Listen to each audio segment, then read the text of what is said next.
Well, thanks, Conrado. It's great to be with you, although in the usual non-physical way. But at some point, I'd love to be back down with you in Colombia. So I want to talk a bit about cultural districts, and I want to talk about ones I've been to rather than discuss this purely theoretically. So, as we said, it's about cultural districts, the past, the now, and the what next. So there have always been cultural districts, as you well know. This just happens to be Siena, which it's obviously very touristy now, but it has been an incredible place in the past. But here's a place many of you will know, which is a real district based on tanning of leather in Fez in Morocco. And I remember the smell there was just unbelievable. I couldn't stay too long. And here is another cultural district, which is Kolamurti in Kolkata, which is really where all the icons and idols are made and now increasingly sent across the world, but also let off into the river in the Ganges, and they fade away. And frankly, they're absolutely bloody amazing. So those are cultural districts.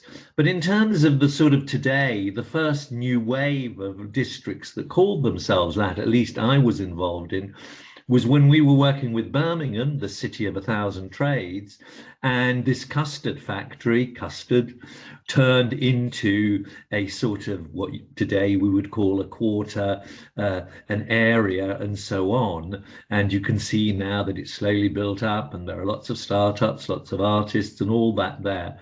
And that was a classic and is a classic industrial area that still 35 years later hasn't gentrified because perhaps the city wasn't as successful as it wanted to be, but it has had an effect.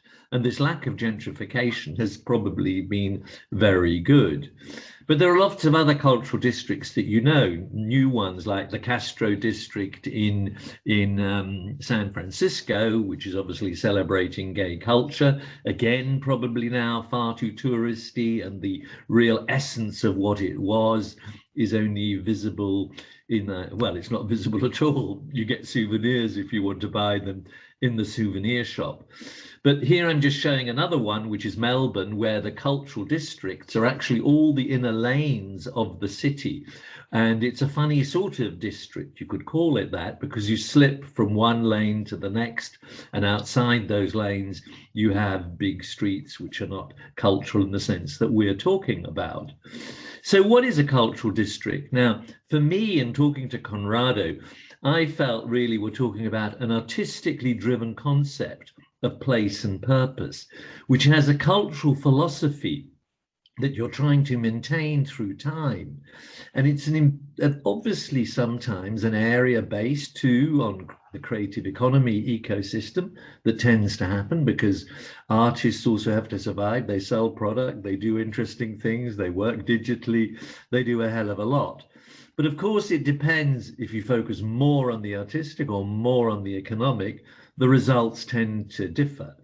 So what you've got is a mix of all, and there are some dilemmas that happen, and we'll go through those as we move along. Now, I'm going to show you somewhere which I love and adore, and it's called Favara in Sicily. Now, this is what it was like.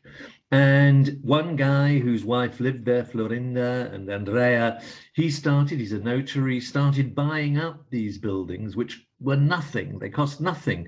Here they are, Andrea and Florinda and the kids. And out of that, they have created an astonishing place, which is called Farm Cultural Park, which has revitalized this whole hilltop town, where, for example, there were once 6 hotel rooms and now there are 600. Okay, there were once 5 tourists or 100 or 2,000, but now there are literally thousands and thousands. Again, you've got to have the balance, more creativity and perhaps less just looking at it. But what they've also done is created, and this is great, a whole biennale called Countless Cities. And I was involved in it, and one of my things is in there. So I'm being a bit self-centered, I know, but I hope you don't mind. And this exhibition is all through the town, and people are asked questions. Can you change a city? Is your city listening?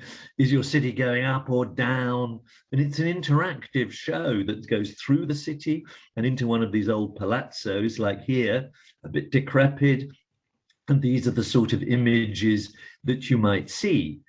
Now, here's actually where I live, near Stroud, a very alternative place. And this is where Damien Hirst's studio is. And this is not his studio, this is the foundry where some of the works are made. And it's an old industrial place that for some reason has maintained a sort of alternativeness for years. And they've got a circus, which is very well known. This woman floating there happens to be my daughter. And this is a session in one of the typical old buildings they've got. And it's a tiny place, but it's got so much going on, festivals and all of the usual stuff. But it's got a cultural, artistic infrastructure that is maintained through time. And it's even got, as you see here, made in Stroud. Not many places have made in Stroud, where only products made by locals are produced. And there's an artist friend of mine, he does every few weeks a new word, and he put down lockdown.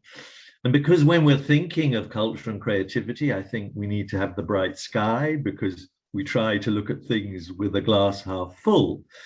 So here too, just to remind you, the local cafe there is called the Star Anise Cafe, where Extinction Rebellion was founded, in this little cafe.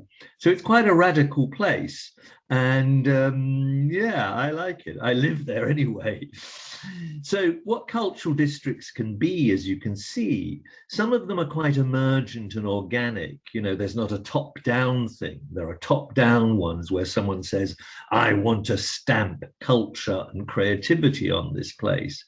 Others are activism driven, and I would say my Stroud is a bit activism driven. Others are marketing conceived, and they can often be very shallow and empty. And of course, some can be a mix of all. Now, the purposes of the district can be very different: physical, urban regeneration, getting attention and using the attention of the creative community. Others can have an aim to have economic job creation opportunities and a new startup focus. Others are more concerned with social things and social life. And my Stroud is not physical. They're not trying to regenerate. They're not trying to create jobs. It's more the social life that they're generating every day. And of course, many, again, are a mix of all. So cultural districts can be a building on its own. It can be a collection of buildings. As you saw earlier, there were collections of buildings. It can be a street. Sometimes it's just the street, a long street. You could say Rue Saint-Honoré in Paris, the fashion type street, is, you could say, a cultural district. It could be a neighborhood, and we'll look at a few in a minute. And it, again, could be a mix of all. So there's not one size fits all. Now, this just happens to be in Paris, Station F, which is effectively a building. And this might be, it's an incubation center for the new age. You might think that's not creative, but perhaps it is, given what's happening inside. But that's just an example of a building that says it's creative and cultural. Now, there are some dilemmas we all know, you live these dilemmas. How do you keep the creative pulse growing through time? How do you renew it? How do you keep young, new activists come in? The other dilemma, of course, is the gentrification dilemma, which pushes out those who have generated the energy in the first place. This is a global challenge, and which is why actually not so many creative districts can maintain themselves through time.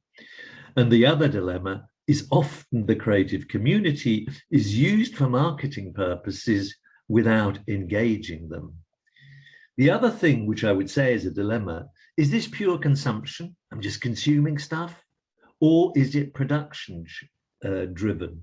And I think a real cultural creative district has to produce things, has to research things, has to make things, not only sell things.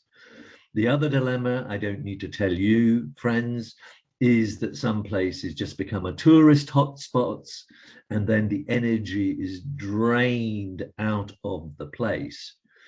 A further dilemma I would suggest is being reliant on one funding source, and therefore often the obligations that the funder, it could be the state or the city, puts on the district.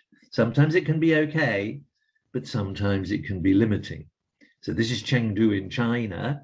This is one of their hubs. They're calling it the cultural district. It's basically one of the few places that is still old and they haven't, torn down. So is this creative? Is this cultural? It's cultural in some sense that it reflects our globalized world, but I'm not sure it's creative in the true meaning that we are talking about. So further dilemmas is really engaging with that local area, local people, the locals in the area development, and then balancing the physical development that may be encouraged with content creation. Too often, it's all about buildings and not enough about contents. So again, back to this thing about public support and its obligations, is there also privately generated, self-generated initiatives? And I think the best have a mix of all of those things together. Now, I'm going to now go into a world of pictures and images and look at 4 cities first.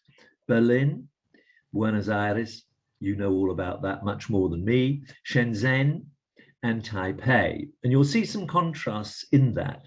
And the names I've got there are all cultural districts. So let's go to Berlin. This is the famous area in Tacheles, where that massive sign says, "How long is now?" It was there for 20, 30 years, and this is what it looked like in the back. It got a bit better through time. Complete craziness was happening there. People did this sort of thing, brought a sort of aeroplane in there into part of the building. And of course, through time, after 89, when it was really occupied and squatted, in a sense, it became too much. I mean, this is all a story in itself. And the energy declined, and there was fights and battles internally, and people who might have been really creative might have moved on. But it tells us something very interesting, because one of the things is an image which says Aufzeichnungen eines Wahnsinnigen, which means drawings of a mad person. It had this madness in it, which in principle is actually quite inspirational, because really why we want that creativity is a bit like the research and development for any city or any society. I don't think everything creatives do is wonderful, but nevertheless, I think we need to encourage it immensely. Now, very recently, and I was at the moment when the new property developer bought that all up, and as you can see, the irony of all this graffiti and these champagne glasses, where all sorts of people are coming in to drink champagne. And I'm not going to show you pictures of hundreds of people standing there saying, "Isn't it cool?" But this is what's happening. They're now suddenly the cranes have come in, and this is what they're proposing to build. So everything that was interesting about this place is disappearing and eviscerating and becoming quite lifeless, even though there may be a gallery there at some point. Now, this is another area in Berlin called the Holzmarkt. This was the crazy Bar 25 squatting place, absolutely fucking insane and so mad. They had to leave, but a Swiss insurance company, very broadly left-wing, bought the land for those people who had squatted it. And they have created this new area called the Holzmarkt. It's one of the few areas on the river, and that's the most important point, where everything else is skyscrapers. And you can see here, this thing at the background, that yellowish green building, is a nursery. This sort of very higgledy-piggledy wooden structures. Of course, because it's one of the few places like that, it's becoming too popular. But you get a sense of the feeling of this. And the way this is financed is through these various activities. But on its corner, a hotel they are building, this cooperative, and a big sort of building at the end in order to be able to finance it. So here's that nursery a bit closer. Here's one of the things in one of the areas. So it's very long. It's 250 meters long along the river, or even more. And there you see what it's like. It's actually, I mean, I don't like using the word cool, but it is pretty cool when you feel you're there. You feel you're part of some sort of creation. And I think there is creation there. Now, the main point is there should be 20 places like that. And because there's only one or two, it's completely packed on various days. And this is how this is going to be financed at the other end, this building, which will have student housing, it'll be cheap, it'll have temporary residencies. So it's socially really good and helped by the Berlin city and other investors. Now, here's another Berlin place, which is called Neukölln. Again, it was undiscovered. The old brewery, Berliner Kindle, then became an art center. That was one thing. This is this typical brewery type stuff. You'll have that in Bogota and other places as well. Now, that sparked a bit of interest, but actually the thing that really made it was this guy who called Robin and his girlfriend, who occupied the rooftop of the shopping center that was declining. The shopping center said, yes, you can use it. At least you'll bring people in. So this has got one of the best views of Berlin, and this is called Klunkerkranich, and it's a fabulous place. And this is Robin in the middle. I'm being a bit egotistical again. This is my wife, and this is me saying to Robin, you're a great guy. You're just absolutely bloody amazing. You've got great social concern, the way you mix things in the day. In the morning, it's more about families, and in the evening, it's more a nighttime activity. So we now switch to another area called Rummelsburg. Okay, you can see a bit of the Berlin Wall. Around this area are these gasworks. Now, this looks incredibly, well, interesting, but rather traditional. This is all these streets, and this is next to that gasworks that you can see in the back. But because the buildings are in a state of flux, a friend of mine, he's rented the whole lot, and there are 250 apartments here, which is packed full of artist studios, rehearsal studios, because it's a bit off the beaten track. Now, again, here, the problem is at the back, they have musical events. The other day, you know, they're only allowed to have 300 people, but they suddenly had a queue of 500 people outside. So what I'm saying, and you know this, that once you create interesting places, people are attracted to it. But on this, you can see this sign, which says the Oasis, new living in the neighborhood.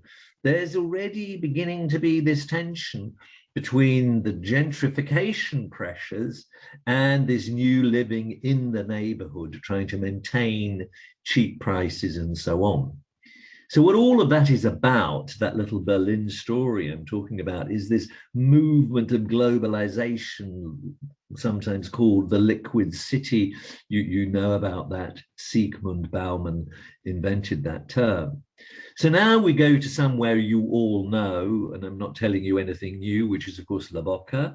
We know about La Boca. Some parts look like this, looked like this, and then all of this happened, and then it's all like this. At one level, it's wonderful. I've been there a few times, but in a sense, where is that locality? I know the colors have been used in design and branding and all of that, but what about the locals? And one can see when one walks around the tensions between that.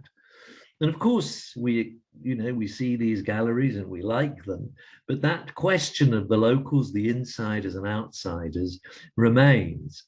And then there's the other one, this other center, which is the Metropolitan Design Center, which I think is fabulous, and which is, of course, moving its influence throughout the area. And again, I think this is all great, but you have to work out how it doesn't tip over that, in a sense, the incomers and the original people don't have a good balance. And this is apparently, I mean, I went there, the new City Hall, but is also apparently the innovation zone. So I was trying to work out where is the innovation. It's probably somewhere, but I couldn't see the names of the companies, but I saw this image at the time, which is down a side street, but probably I can't really judge. But all I'm saying is BA's Buenos Aires strategy is to create districts, which they're calling cultural districts, and they're trying to regenerate areas through that economically and physically. Now we come to a variation of madness. Shenzhen, opposite Hong Kong, basically part of that same thing in China, which is the Silicon Valley of China. Now, they have now said, we need to layer on top creativity and culture. And I'm doing a report for UN Habitat on this, all of this type of stuff we're talking about. But they've said, okay, that's a cultural district, this spot. Here's another one. This actually is a very nice idea. This is going to be built very shortly. Here's another big exhibition hall. So there's a repertoire. Let's have a natural history museum. Let's have another museum and another. So there are 10 of them. And believe it or not, from the buildings, cultural buildings that are being built now and are going to be finished very soon, 1/3 in the world are in Shenzhen. Okay, just absorb that. Right? Now, let's go to Taipei. Oh no, we'll stay here in Shenzhen for a moment, which is that very famous artists' village called Dafen. And a guy initially started copying art from famous artists and attracted more and more and more. And now, apparently, there are 1,200 galleries and 8,000 painter workers. Do you see? They're not called artists, they're called painter workers. Now, in a sense, you could say that was organic because it was started by a few guys, but somehow now it's just a selling place. And apparently 60% of the world's, in a sense, imitated art comes out of these factories in Shenzhen. So this goes on and on and on. Now, let's go to Taipei. This is Huashen, an old tobacco factory, which is what you can see, typical sort of thing. It's actually quite nice. It's quite pleasant. There's lots of things going on. There's not so much production. It's shifted more to consumption and display and exhibition, as has this other place called Songshan, which again is a vast area, etc., etc. Because in a sense, in Taipei, there are many, many, many, many cultural districts that don't just all agglomerate into one. And it's these small things which I can't even mention because there are so many of them. But I'll mention a fourth, which is this one, which I do think is a cultural district, which I was visited many, many times, and we've done lots of talks and lectures here, which is called Dihua. And this is the medicine street. And it's deeply, deeply cultural in my view. You can get everything to do with medicine and stuff like that. It was in danger of just being taken over by property developers and so on. But what the city did to maintain the character, they said to the owners, you can build whatever you might have done, we'll give you a gift in terms of building higher somewhere else. So they exchanged property rights. Interesting mechanism. But here is Treasure Hill. This is really, you could call this a creative hub. I mean, if you ever go to Taipei, go there, because there are artists, locals, old military veterans, and this has been there like this, or in the last 25 years I've seen it, looking like that. And it feels very unusual, but rather interesting. Now, I guess going to flip to some smaller places. Mannheim in Germany, where the car was invented. Carl Benz was there, you know, Mercedes-Benz. And that has actually developed an area called Jungbusch, which I would say is the best musically driven, in a sense, neighborhood partly created through the city. When I say created, stimulated by the mayor and people responsible for it. So what you've got is this classic along the river, you know, Mannheim is near, this is a canal, in fact, trading along the Rhine and all of that. And you can see the sort of industrial buildings that were there. But this is actually the Music Park, which is a startup center for music businesses and stuff like that. You can see Music Park here. Quite interesting. It looks better from the back than the front, I think, but the red color I do like. Now, what they've also done, they encouraged the Pop Academy, the first university of popular music and business, to locate there.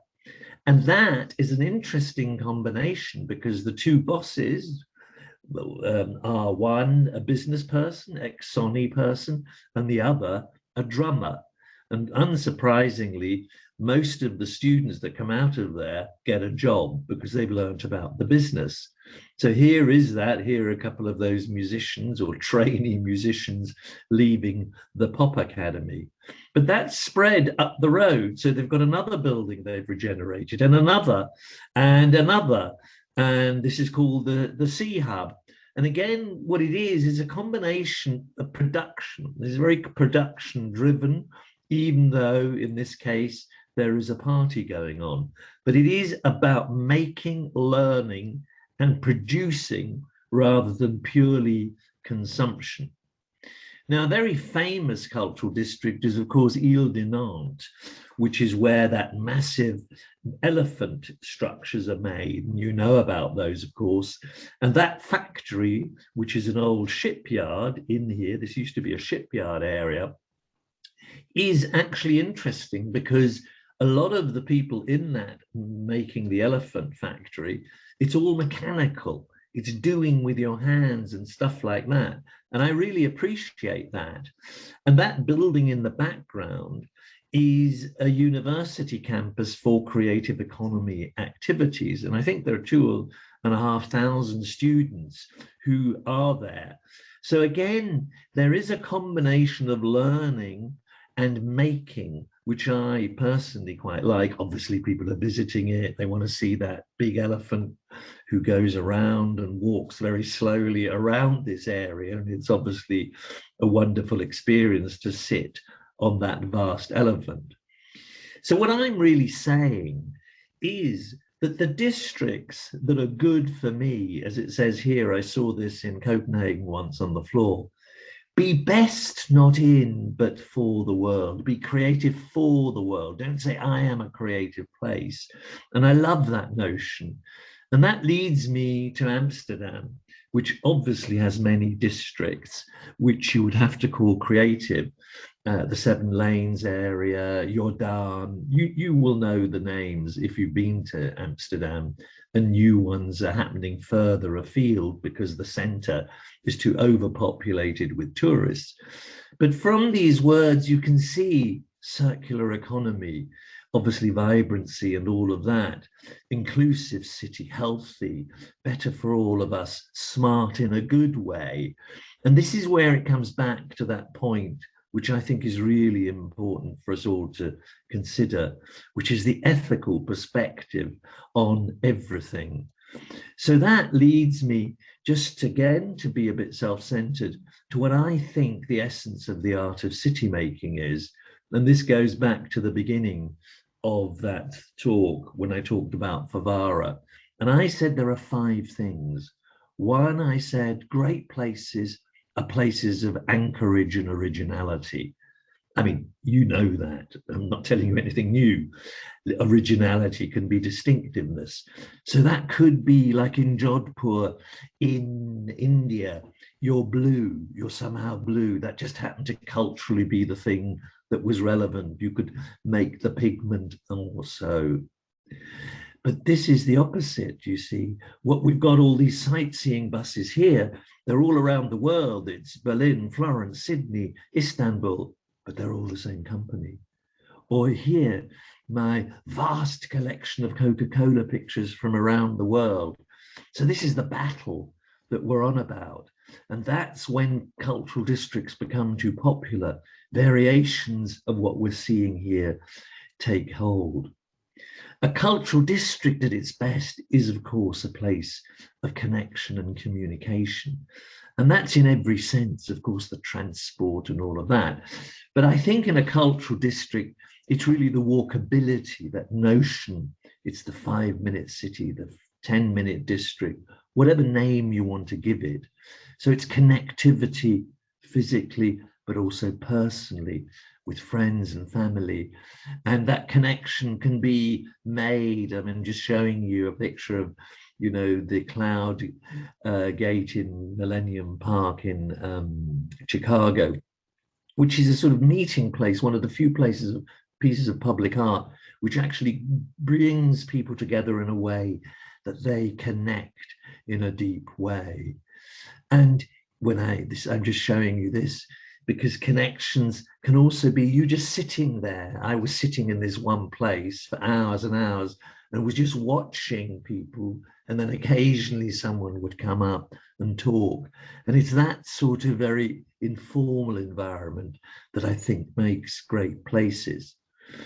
Now, a place, and this applies not only to a cultural district, but also to cities as a whole, I would say, is they have to give the individual that sense you might have an opportunity.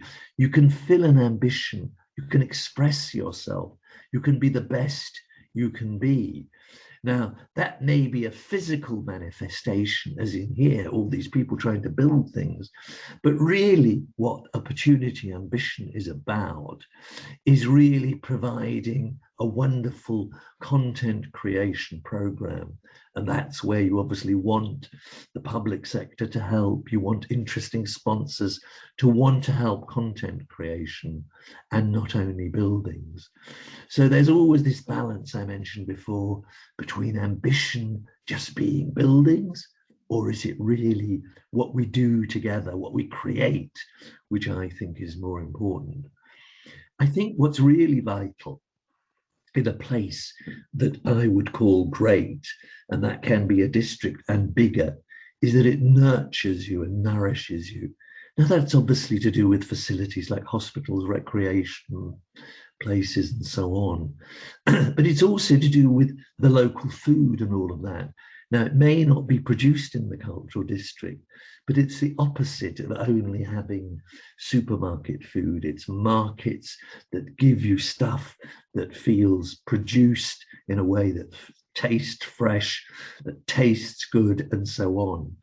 But it's also a place that is aware of the dirt around us, that cleans things up, where people take responsibility for the feeling and the atmosphere of the place. And that nurturing sense, I think, exudes a sense of generosity that people then want to give back. And finally, I think cultural districts in particular, but ideally a city too, is a place of inspiration and imagination. Now, of course, this can be classically religious things, temples, mosques, churches, and all of that.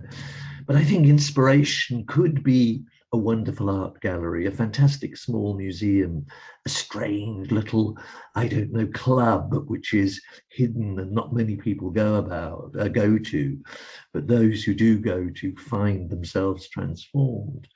So inspiration can be also cultural things, but also inspiration can be the provocations that the cultural community puts up, whether it's saying, wake up here in Athens, or these other graffiti-ridden signs from many places. I've tried to take photos of that. But you see what I'm saying? There's sort of balance of order and chaos, and trying to make the chaos feel just about okay, and not having so much order that it takes the life out of the place and the community. And this is in Amsterdam, NDSM area. And I remember going to the developer and they said, this is their guidebook. And they were saying, and they haven't quite built what they're going to show now, or I'm going to show you. They said, when you develop, this is the owner of it, make it a bit more like this. So can you see how different this is from classic property development? Because as you know, property development, whether you like it or not, these are the guys, and it's mostly guys, who drive how places look and feel. So the very big issue is obviously about maintaining some sense of identity. It's not nostalgic. Identity evolves through time and place, but it's somehow connected, a joint creation of identity, locals and outsiders coming together in some sort of harmony. And that requires a real plan B. And what that is, Reels, I think we have to be thinking and talking to the decision makers and saying how urgent it is to keep these places of creativity, because they are the research and development zone, often of our city, our society, and country as a whole. So many people are looking at the future of their cities. And I believe that a good cultural district, and they are going to develop and be much more eco, more concerned about those social dimensions of creativity than before. And that is the big wake-up call. I don't need to remind you of the global urgencies we face, because everything around us is so fragile. And this is where the creative community needs to help. I think you all probably do this already, is taking responsibility for hopefully creating that better world. And I took this picture in Zurich, in the area which was gentrifying, Renaissance Hotel, Amazon moved in, Zurich West, all these places were moving in. And one artist with the same writing as the Renaissance Hotel put resistance. And this is the classic, this is the big dilemma for cultural districts driven by creativity. And that is what I think we need to work out. How do we capture value, the value that you create, normally by regenerating places? And I spoke to the guy from the High Line, Richard, I've forgotten his surname, Robert rather, and he said the one thing they didn't do with the High Line, because everybody who benefited in New York in the High Line were property developers around them. And now the High Line struggles to get sponsorship just to keep itself going, whereas they should have been getting millions of dollars for their own purposes, cultural purposes. So if you do generate value for the neighborhood that is beyond whatever you're doing, and for property developers and so on, make sure to work out how you capture some of that value that they're benefiting from, that you created. And that means engaging with them, obviously, engaging with your decision makers. I'm telling you what you know, of course. And this is why, and I'm here in Berlin, why we set up the Creative Bureaucracy Festival. And it's about shifting the rules and regulation system so that it's more about the common good and the common interest. That was in 1920, we had to go remote, and we're just now obviously having to go remote as well. But these are some of those bureaucrats, and this is a future bureaucrat. So that's it. And thank you so much for letting me be part of your story. Well, Charles, it's been very inspiring. Thank you very much. I just would like to, well, remind everybody that you have a very interesting and up-to-date webpage. Please go and visit it. It is charleslandry.com. It is not only up-to-date, as I mentioned before, but it also offers lots of resources. So, Charles, thank you once again. I just would like to ask you two questions because, you know, time is running out. The first one, in the light of that shallowness that cultural and creative districts may fall into, and some of the risks that you've mentioned during your presentation, do you think that perhaps one way to avoid those dangers for these initiatives are to conceive them, to design them with an expiration date? I've never thought of that. I can't answer that because that's such a lovely question. Okay. There should be an expiration date. Well, yeah, well, actually, can I think about that? I mean, I think my answer is yes, no, actually, and that's why I'm not immediately saying something. But because your event was going to ask questions, not necessarily give answers, can I say yes and Absolutely. no? Yes. It depends on circumstances, I think, my answer. Very good, very good. And I would also like to quote one of your final remarks, which I really, really enjoyed, and I think they're really, really inspiring for all of us.